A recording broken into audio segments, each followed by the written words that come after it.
कहूँ अकलंक कहूँ मारत मयंक, कहूँ पूरन प्रजंक, कहूँ शुद्धता की सार हो।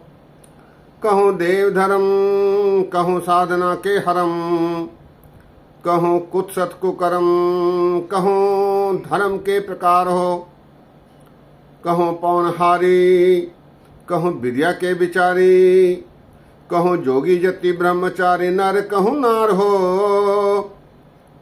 कहूँ छत्रधारी कहूँ छाला धरे छैल भारी, कहूँ छकवारी कहूँ छल के प्रकार हो। सत्कार योग सत्संग योग, वाहिगुरु जी का खालसा वाहिगुरु जी की फतेह। ये कवित गुरु गोविंद सिंह जी महाराज जी का है। अकाल उस्तत में इस कवित में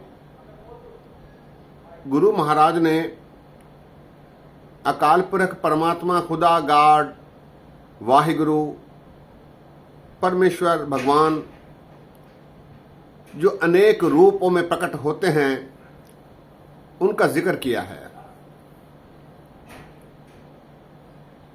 विभिन्न रूपों में प्रभु किस तरह विचरते हैं, इसके कितने प्रकार हैं, कितने रूप हैं, इसे महाराज ने दर्शाया है। मौला खेल करे सब आपे, एक कढ़े एक लहर भी आपे, जीव नचाए त्यों त्यों नचन सिर सिर कीर्त बहानियां। एक रूप अनेक दर्शन कीन रूप अनेक, खेल खेल अखेल खेलन अंत को फिर एक। महाराज इस कवित में दर्शाते हैं, कहूँ अकलंक कहूँ मारत मयंक, कहूँ पूर्ण प्रजंक, कहूँ शुद्धता की सार हो। अकाल पुरख परमात्मा कहीं पर कलंकहीन है, न कलंक हैं, उन पर कोई कलंक नहीं, ऐसे रूप में वे प्रकट हो रहे हैं। कलंक विहीन, उन पर कोई दाग नहीं, कोई आरोप नहीं। कहूँ अकलंक कहूँ मारत मयंक, मारत मयंक, मयंक कहते हैं चांद को। यहां महाराज संदर्भ दे रहे हैं चांद को बदनाम करने वाले गौतम ऋषि, वो कलंकित हो गए क्योंकि उन्होंने चांद को कलंकित करने की कोशिश की। इसी का उदाहरण देते हुए कहते हैं, महाराज कहते हैं, कहूँ अकलंक कहूँ मारत मयंक, कहूँ कहीं पर वो कलंकित रूप में प्रकट हो रहे हैं। कहूँ अकलंक कहूँ मारत मयंक, कहूँ पूर्ण प्रजंक, कहूँ शुद्धता की सार हो। पूर्ण प्रजंक, प्रजंक कहते हैं पलंग को। कहीं पर प्रभु सेज पर विराजमान है, पलंग पर विराजमान है। कहूँ पूर्ण प्रजंक, कहूँ शुद्धता की सार हो। कहीं पर शुद्धता के तत्व के रूप में, पूर्णतः शुद्ध ईमानदार, इस रूप में प्रकट हो रहे हैं। कहीं अकलंक कहूँ मारत मयंक, कहूँ पूर्ण प्रजंक, कहूँ शुद्धता की सार हो। आगे महाराज कहते हैं, कहूँ देव धर्म कहूँ साधना के हरम, कहूँ कुत्सत कुकरम, कहूँ धर्म के प्रकार हो। कहीं पर प्रभु देव धर्म निभा रहे हैं। देव धर्म अर्थात न्याय का धर्म, न्याय, देव धर्म का निर्वाह कर रहे हैं, ऐसे रूप में प्रकट हो रहे हैं।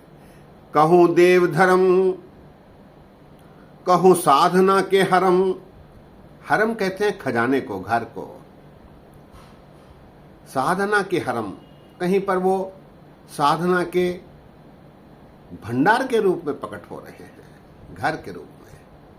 कहो देव धर्म, कहो साधना के हरम, कहो कुत्सत कुकर्म, कहो धर्म के प्रकार हो, कहीं पर कुत्सित कर्म करते हुए वे प्रकट हो रहे हैं, दिखलाई दे रहे हैं। इस संसार में बुरे कर्म करते हुए प्रकट हो रहे हैं, दिखलाई देते हैं। कहूं कुत्सत कुकर्म, कहूं धर्म के प्रकार हो, कहीं पर वे धर्म के विभिन्न रूपों में प्रकट हो रहे हैं। धर्म के अर्थात न्याय के, अच्छे कर्मों के। कहो देव धर्म, कहो साधना के हरम, कहो कुत्सत कुकर्म, कहो धर्म के प्रकार हो, ऐसे विभिन्न रूपों का प्रकटीकरण गुरु महाराज इस कवित्त के माध्यम से दे रहे हैं। आगे महाराज कहते हैं, कहो पौन आहारी, कहो विद्या के विचारी, कहो जोगी जति ब्रह्मचारी, नर कहो नार हो। कहीं पर प्रभु पौन आहारी बनकर विचर रहे हैं। पौन आहारी अर्थात केवल हवा पर जीने वाले। कहो पौन आहारी, कहो विद्या के विचारी, कहीं पर विद्या का विचार करते हुए प्रकट होते हैं। सत्संगियों, एक घटना याद आती है। पौन आहारी लगभग 20 बरस पहले संत सिंह जी मस्कीन हैदराबाद आए थे। 3-4 दिन उनका कार्यक्रम हैदराबाद में हुआ। मेरे बचपन के एक मित्र हरजीत सिंह, जो कि गुजर गए, उनके घर वे ठहरे थे।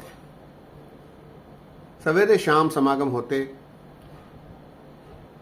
सवेरे पहले दिन समागम की समाप्ति के बाद एक परिवार, पति पत्नी उनके पास आए। उनसे बेनती की कि वो उनके घर चलें। उनकी लड़की से वो मिलाना चाहते थे। मस्कीन जी ने कहा, बच्ची को ले आओ। तो उन्होंने कहा, बच्ची घर से बाहर नहीं जाती है, घर में रहती है, किसी की बात नहीं सुनती, वो बाहर नहीं आती। तब हमने मिलकर उनको कहा कि नहीं, आप बच्ची को ले आइए, और इस प्रकार बात हो गई। शाम के समागम के बाद फिर वो पति पत्नी बेनती करने आ गए। हमने उन्हें मस्कीन जी से मिलने ही नहीं दिया। दूसरे दिन सवेरे फिर वो आ गए। हम उन्हें बाहर भेज ही रहे थे। मस्कीन जी ने कहा, नहीं, उन्हें बुलाइए। मस्कीन जी ने कहा कि ठीक है, आज लंगर छकने के बाद दोपहर आपके घर चलेंगे। लंगर दूसरे दिन किसी बंजारा हिल्स में किसी सिंह के घर पर आयोजित था। वहाँ लंगर छकने के बाद मस्कीन जी उस परिवार के पास चले गए। मैं, दास और दास के साथ ग्रंथी अमीरपेट के, हम काफ़ी थके हुए थे, तो हम वापस घर आ गए। हमने कहा, चलिए मस्कीन जी मिलकर आ जाएंगे। शाम में फिर समागम हुआ।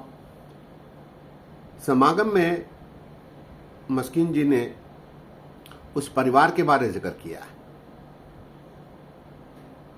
उन्होंने कहा कि वो परिवार खड़ा हो जाए। वो पति पत्नी खड़े हो गए। तब मस्कीन जी ने बताया कि इनकी लड़की है 27-28 बरस की, घर का सारा काम करती है, स्वस्थ है, तंदुरुस्त है, और हमेशा सतनाम वाहिगुरु का जाप करती है, नितनेम पाठ आदि करती है, लेकिन वो कुछ भी नहीं खाती है और पानी भी नहीं पीती। पौन आहारी है। शादी करने से इनकार करती है, कहती है कि मैं ऐसे ही ठीक हूं, और सदैव सतनाम वाहिगुरु का जाप करती रहती है। पौन आहारी, सत्संगियों, 21वीं सदी में भी ऐसे पौन आहारी हैं। इसलिए परमात्मा पर अटल विश्वास रखना बहुत जरूरी है। खैर, प्रसंगवश दास ने इस घटना को सुनाया। कहो पौन आहारी, कहो विद्या के बिचारी, कहो जोगी जति ब्रह्मचारी, नर कहूं नार हो। कहीं पर परमात्मा पौन आहारी है तो कहीं विद्या को विचार करते हुए वेदों पर, धर्म ग्रंथों पर विचार करता हुआ प्रकट होते हैं। कहीं जोगी बने हैं, कहीं जति बने हैं, कहीं ब्रह्मचारी बने हैं, कहीं नर हैं तो कहीं नारी हैं। कहो पौनहारी, कहो विद्या के बिचारी, कहो जोगी जति ब्रह्मचारी, नर कहूं नार हो। अंतिम पंक्ति में महाराज कहते हैं, कहूं छत्रधारी, कहूं छाला धरे छैल भारी, कहूं छकवारी, कहूं छल के प्रकार हो। कहीं पर छत्रधारी बने हैं, राजा जिनके सिर पर छत्र डोल रहे हैं, राजा महाराजा बड़े धनवान। कहूं छत्रधारी, कहूं छाला धरे। छाला धरे अर्थात छाला कहते हैं किसी जानवर की खाल को, शेर की खाल, हिरण की खाल। जोगी सन्यासी आदि खाल पर बैठकर साधना करते हैं, उसका जिक्र महाराज करते हैं। कहूं छत्रधारी, कहूं छाला धरे, कहीं पर खाल पर बैठकर, छाला पर बैठकर, कहीं छाला पर बैठकर, और कहीं छैल भारी। छैल भारी अर्थात छैल कहते हैं नौजवान को, बलिष्ठ को, सुंदर को। भारी नौजवान, भारी बलिष्ठ। कहूं छत्रधारी, कहूं छाला धरे, छैल भारी, कहूं छकवारी, कहूं छल के प्रकार हो। छकवारी कहते हैं निरीह को, गरीब को, दुबले को, आलसी को। कहीं पर दुबले बनकर, आलसी बनकर, गरीब बनकर, निरीह बनकर प्रकट हो रहे हो। कहूं छकवारी, कहूं छल के प्रकार, कहीं कई प्रकार के छल करते हुए दिखाई देते हो। ऐसे अनेक रूप परमात्मा के प्रकट हो रहे हैं। इसका जिक्र महाराज ने अपने इस कवित्व में किया है। कवित्व एक बार फिर। कहूं अकलंक, कहूं मारत मयंक, कहूं पूर्ण प्रजंक, कहूं शुद्धता की सार हो। कहूं देव धर्म, कहूं साधना के हरम, कहूं कुत्सत कुकरम, कहूं धर्म के प्रकार हो। कहूं पौन आहारी, कहूं विद्या के बिचारी, कहूं जोगी जति ब्रह्मचारी, नर कहूं नार हो। कहूं छत्रधारी, कहूं छाला धरे छैल भारी, कहूं छकवारी, कहूं छल के प्रकार हो। सत्संगियों, गुरु महाराज ने परमात्मा के अनेक रूपों का दर्शन इस कवित्व के माध्यम से हमें कराया है। ऐसे अनेक अद्वितीय कवित्व अकाल उस्तत में हैं। हमें इन्हें पढ़ना चाहिए ताकि परमात्मा के विभिन्न स्वरूपों के दर्शन हो सके। दास ने वचन करते हुए गलतियां की हैं, दास को अनजान जानकर क्षमा बख्शो। इतने वचन परवान करो। फतेह गजाओ। वाह गुरु जी का खालसा, वाह गुरु जी की फतेह।